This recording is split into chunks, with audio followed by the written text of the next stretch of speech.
নমস্কার, টিপিএ বাংলায় আপনাদের স্বাগত। চলছে উচ্চ মাধ্যমিক পরীক্ষা 2024।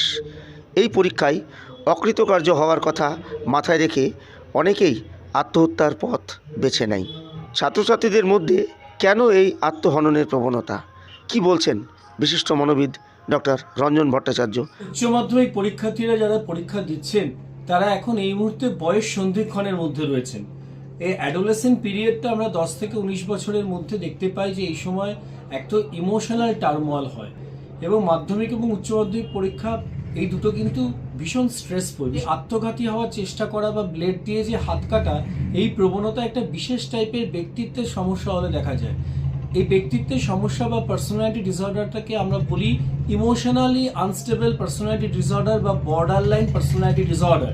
এবং এক্ষেত্রে কি হয়, এক্ষেত্রে ভীষণ ইমোশনাল ফ্লাকচুয়েশন হয়। মানে যেরকম ভোল্টেজ আপ ডাউন করলে আমরা ভোল্টেজ স্টেবিলাইজার বসাই, তেমনি মনের জন্য প্রয়োজন একটা স্টেবিলাইজার বসানো। এবং কাউকে হয়তো তাৎক্ষণিকভাবে তার প্রতি সন্দেহ বশবর্তী হয়ে পড়া, অথবা এক্সট্রিম আইডিয়ালাইজেশন অ্যান্ড ডিভ্যালুয়েশন করা। কাউকে যদি আমি একদম মাথার উপরে রাখবো, তাকে সর্বোচ্চ স্থানে রাখবো, আবার কাউকে যদি এক টানে নিচে নামিয়ে দেবো, ভূপতিত করে দেবো, তার মধ্যেও কিন্তু সেই প্রবণতা দেখা যায় এবং অতি অল্প সময়ের ব্যবধানে।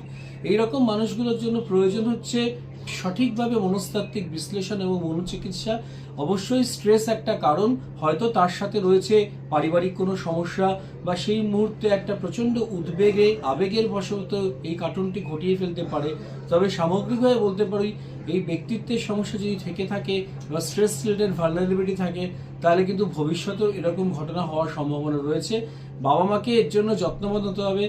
The world is not going to end with the মাধ্যমিক or হায়ার সেকেন্ডারি এক্সামিনেশন। পৃথিবী ধ্বংস হয়ে যাবে না। এই দুটো হচ্ছে ভবিষ্যৎ জীবনের প্রবেশদ্বার। তাই বাবা মাকে সবসময় ফ্রেন্ডলি হতে হবে, but they could never become friends.